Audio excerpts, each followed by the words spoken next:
A small area of downtown LA. Protests against President Trump's immigration policies continue, as has the political row over the deployment of US Marines and the California National Guard in the city. Demonstrators have waved the flags of Mexico and other countries in solidarity for the migrants rounded up in a series of intensifying raids. Homeland Security said on Monday its Immigration and Customs Enforcement, it's called ICE, division had arrested 2,000 immigration offenders per day recently, far above the 311 daily average in the fiscal year of 2024 under former President Joe Biden.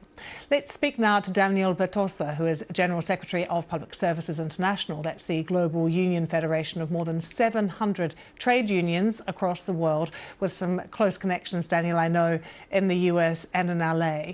Can you first just outline to us what you're hearing, what the fears and worries are of some immigrant families in California, particularly at the moment?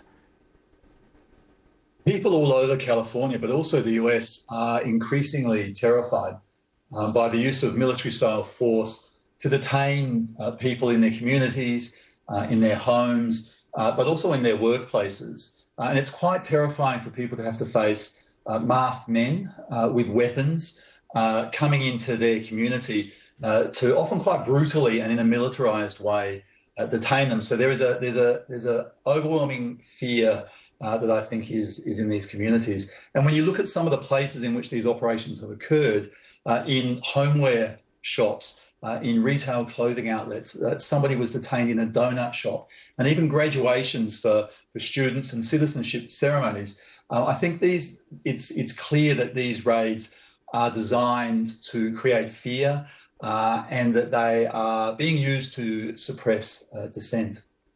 And in terms of California, its wealth and its size as well, Daniel, can you explain to us just how important some of these workers are to the economy? These workers are extremely important to the economy. They are vital workers in the food, both in agriculture, but also in restaurants, in the retail trade, in services and in construction.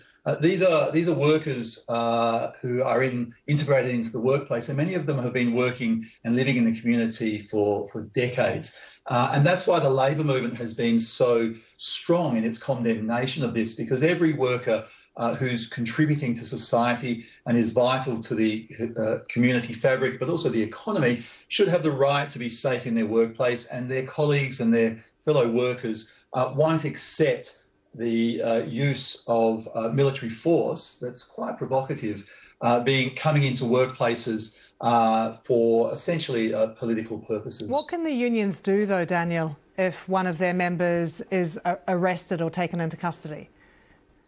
Well, the unions, like all of civil society in the US, take their First Amendment rights very seriously. They have the right to freedom of expression, they have the right to peaceful protest, and they have the right to bear witness. What we saw with the quite brutal arrest of David Huerta, who was a well-known and widely respected Labor figure and public figure in California, was that he was there attempting to bear witness and protest. And we know about the circumstances of his arrest because it was filmed by other people who were there. And so showing the community that this is unacceptable, and also showing that these deliberate provocations by Trump are not acceptable is part of the work that the trade unions are doing. And there will be more peaceful demonstrations. This Saturday, June the 14th, about 1,800 protests across the country are being planned